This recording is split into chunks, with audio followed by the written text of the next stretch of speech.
함께 나눌 하나님의 말씀은 신약 히브리서 11장, 신약 히브리서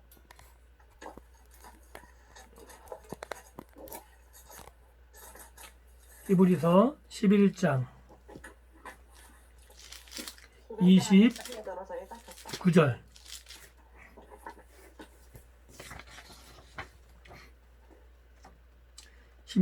한 절 말씀 다 같이 읽습니다. 시작.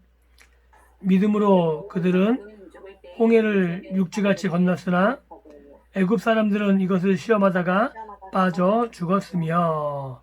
아멘. 29절. 21절 읽었네. 오늘은 우리가 읽은 본문 말씀을 가지고 믿음으로 홍해를 건넘이라는 주제로 함께 말씀을 나누고 은혜 받기를 원합니다. 계속해서 우리가 믿음에 대해서 살펴보고 있는데 믿음을 책임지는 자의 의지와 결단, 신념의 문제만이 아니라는 것을 계속해서 말씀드렸습니다. 오늘 우리가 읽은 본문에서도 분명히 알 수 있듯이 홍해가 갈라진 것은 모세의 믿음이나 이스라엘 백성의 믿음으로 갈라진 것이 아님을 출애굽기를 통해서 분명하게 확인할 수 있습니다. 홍해가 갈라진 그것은 이스라엘이나 모세의 신념 그리고 의지와 결단의 문제가 분명히 아닌 거죠. 그렇기 때문에 여기서의 믿음으로의 주어는 더 이상 모세가 될 수 없고, 또한 홍해를 건넜다는 그것이 주된 표현이라면 모세가 건너고 모세만 건넌 것이 아니기 때문에 이스라엘 백성들이 주어가 되는 것이 맞습니다. 그나마 모세는 하나님을 경험했고 하나님을 인정했고 하나님을 신뢰하는 과정 중에 있었다면 오늘 우리가 읽었던 히브리서에서 말하는 것처럼 이스라엘 백성들이 믿음으로 홍해를 건넜다라고 말하기는 어렵습니다. 왜냐하면 이스라엘 백성은 모세와는 또 다른 모습으로 볼 수 있기 때문에 그렇습니다. 이스라엘은 하나님 앞에 홍해를 건널 만한 믿음을 보이지 않았습니다. 즉 이스라엘의 믿음으로 홍해가 열려졌다라고 말할 수 없는 겁니다. 출애굽기에서 홍해가 갈라진 사건을 우리가 자세히 살펴보면 이 믿음에 대해서 히브리서 기자가 말한 믿음에 대해서 좀 더 분명하게 살펴볼 수 있습니다. 이스라엘 백성들의 믿음이 드러난 사건이 아니라 오히려 이 홍해가 갈라진 사건은 애굽의 군대와 홍해 사이에 끼어서 절망하고 부르짖음이 극에 달았던 사건이라고 표현할 수 있습니다. 그리고 이 홍해가 갈라진 것은 이스라엘이 요청하지 않았음에도 불구하고 하나님이 친히 준비하신 것으로 출애굽기에는 분명하게 보여주고 있습니다. 모세는 이스라엘 앞에서 믿음의 반응을 보이기는 합니다. 그래서 이스라엘이 부르짖을 때 여호와의 구원을 봐라! 라고 이스라엘 백성들에게 분명하게 말합니다.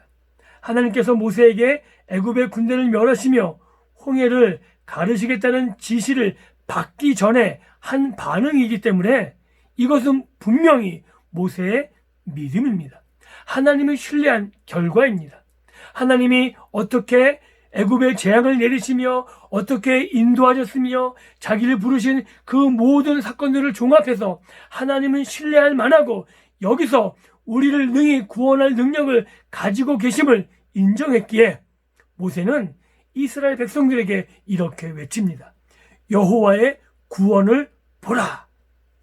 애굽에서 10가지 재앙으로 너희를 꺼내신 여호와께서 지금 애굽 군대에서 너희를 건져내는 일에 실패하지 않으실 것이다 라는 확신을 모세가 가지고 있는 겁니다.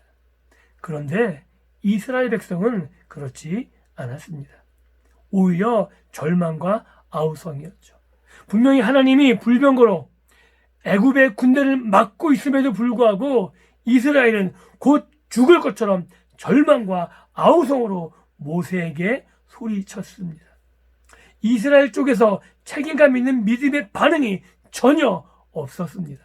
하나님을 신뢰할 만한 그 조금 어떤 행동도 보이지 않았습니다.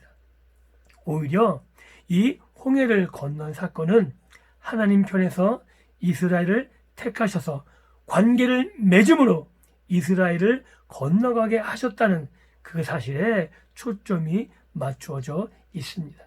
이스라엘이 또한 우리를 구원해달라고 부르지 않았습니다.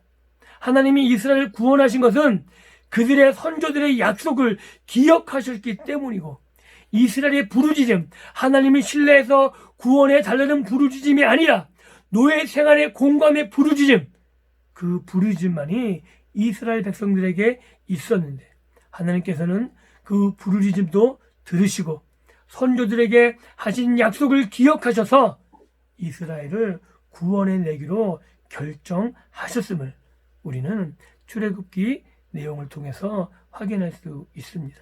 즉, 이 홍해를 건넌 사건은 하나님께서 믿음으로 이스라엘 백성들을 대하고 계시다는 사실입니다.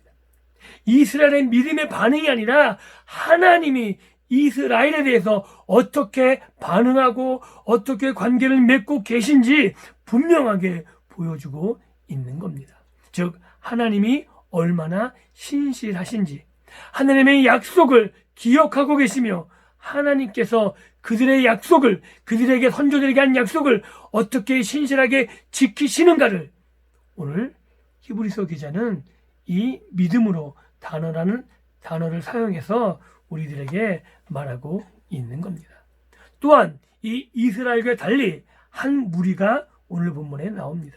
그것은 애굽 사람들이죠. 애굽 사람들은 시험하여 빠져 죽었다라고 오늘 성경은 기록하고 있습니다. 이스라엘과 대조됩니다. 애굽 사람은 하나님을 몰랐습니다.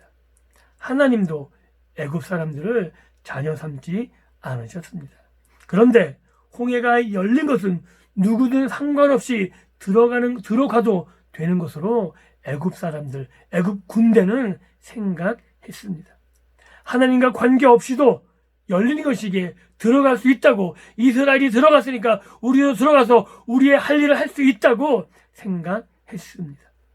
하나님을 애굽의 우산과 같이 생각한 것입니다. 인격도 없고 지성도 없고 관계도 없는 이미 열린 것이기에 이스라엘을 바짝 쫓아가기만 하면 충분히 그들을 잡아올 수 있다고 그들은 생각했습니다. 그런데 거기에 큰 문제가 있었던 것이죠. 뭐냐면 애굽 사람들은 하나님과 관계를 갖지 않았고 하나님도 애굽 사람들을 자녀 삼지 않았다는 것, 이것을 애굽 사람들은 몰랐던 것입니다. 그래서 애굽 사람들은 다 빠져 죽었다고 성경은 기록합니다. 하나님의 자녀들을 구원하기 위해서 갈라진 것이지 애굽 사람들을 위해서 갈라진 홍해가 아닙니다. 애굽 사람들은 그들 자신의 힘과 권력을 믿었습니다. 그래서 출애굽기 14장 25절을 보면 애굽 사람들이 그 갈라진 홍해 틈 사이에서 뭐라고 말하고 있는 것을 보냐면 여호와가 그들을 위하여 싸워 애굽 사람들을 치시는도다 라고 애굽의 군대 장관들이 말을 합니다. 전혀 생각지 않았던 일이 발생한 거죠. 하나님이 이스라엘을 위해서 싸우시는구나. 전혀 기대하지 않았던 일이 발생한 겁니다. 그래서 애굽 사람들은 전혀 손 쓰지도 못하고 홍해 바다에 수장됩니다. 이스라엘은 건너고 애굽 사람들이 빠져 죽은 것은 시험의 합격 유무가 아니라 관계의 유무입니다. 어떤 시험의 기준이 있는 것이 아니라 하나님과의 관계가 있느냐 없느냐가 가장 중요한 문제였음을 우리는 출애굽기를 통해서 확인할 수 있는 겁니다. 그 표현을 히브리서 기자는 뭐라고 하고 있냐면 이스라엘은 믿음으로 건넜고 애굽 사람들은 믿음으로 건너지 않았다라고 말하고 있는 겁니다. 인간의 신념과 인간의 어떤 의지, 신앙으로만 따지자면 애굽이나 이스라엘이나 별 차이가 없었던 거죠. 그런데 이스라엘 사람들과 애굽 사람들의 가장 큰 차이는 뭐냐면 하나님과 관계가 있느냐, 하나님의 자녀 삼으셨냐 하는 것에 있는 것이지 그들이 무엇을 했느냐는 전혀 성경에서 말하고 있는 부분은 아닙니다. 즉 이스라엘은 하나님과 믿음의 관계에 있었고 애굽은 아니었다는 거죠. 이스라엘이 하나님과 믿음의 관계에서 행한 모든 것은 믿음의 행위가 되는 거예요. 이게 굉장히 중요합니다. 이스라엘은 하나님과 믿음의 관계 안에 들어왔어요. 어떻게? 하나님이 부르셔서. 그래서 믿음의 관계 안에 들어와서 행한 어떤 것은 남들이 볼 때는 야 저것도 신앙인이야, 저것도 하나님을 믿는 거야 라고 말할지 모르겠지만 이미 믿음의 관계 안에 들어왔기 때문에 이스라엘의 행위는 믿음의 행위가 되는 겁니다. 하나님이 그렇게 보시는 거예요. 오늘 우리도 마찬가지죠. 하나님이 우리를 믿음의 관계 안에 부르셨습니다. 예수 그리스도로 말미암아 우리를 자녀 삼으시고 하나님의 믿음의 관계 안에 불러주셨어요. 우리가 일반 사람과 똑같이 불신앙적인 행동을 할 수 있고 믿음이 아닌 것 같은 행동을 할 수 있을지 모르겠지만 하나님의 눈에는 이미 믿음의 관계 안에 들어왔기 때문에 우리의 행동 하나하나 모든 것이 믿음의 행위다라고 하나님이 말씀하신다는 사실을 우리가 받아들일 수 있는, 우리가 믿을 수 있기를 주님의 이름으로 축복합니다. 이것이 우리에게 놀라운 특권입니다. 애굽 사람들의 모든 행위, 이스라엘과 반대되는 애굽 사람들의 모든 행위는 이 믿음의 관계 안에 들어오지 않았기 때문에 불신의 행위가 되는 것이고 자기 자신을 믿는 우상을 섬기는 행위가 되는 것이죠. 이것은 그 당시 애굽 사람들이나 오늘 살고 있는 하나님과 관계없는 모든 사람들에게 해당되는 말이기도 합니다. 믿음의 관계 안에서 하지 않은 모든 것, 그것은 불신의 행위인 것이고 자기 자신을 섬기는 행위가 되는 것이고 하나님 밖에, 하나님을 떠나 하나님을 모욕하는 행위가 된다고 말할 수 있습니다. 그래서 오늘 우리가 오늘 읽은 이 히브리서 11장 29절의 본문을 통해서 확인할 필요가 있는 겁니다. 하나님께서 절망하는 이스라엘 앞에 홍해를 가르실 것처럼 우리의 절망의 상황에서 그 길을 열어주실 것입니다. 그것은 우리의 믿음이 뛰어나서가 아니라 하나님이 우리를 부르셨고 믿음의 관계 안에서 하나님이 우리를 인도하시는 하나님 되시기 때문입니다. 이 사실이 믿음의 행위 안에 있음을 우리가 받아들일 수 있으면 좋겠습니다. 그래서 좀 믿음의 용어로 표현하자면 하나님께서 우리를 믿음의 길로 초대하시는 것이고 그 길을 하나님이 포기하지 않고 끝까지 인도하실 것이다 라고 말하는 것이 성경이 오늘 우리들에게 말씀하고 싶어하는 내용입니다. 그 말씀 그대로 하나님께서 우리를 절망의 상황에서 믿음으로 인도하심을 믿을 수 있는 우리 모든 가족이 되기를 다시 한번 주님의 이름으로 축원합니다. 하나님께서 우리의 아버지가 되시기 때문에 우리의 인생의 주도권을 가지고 계십니다.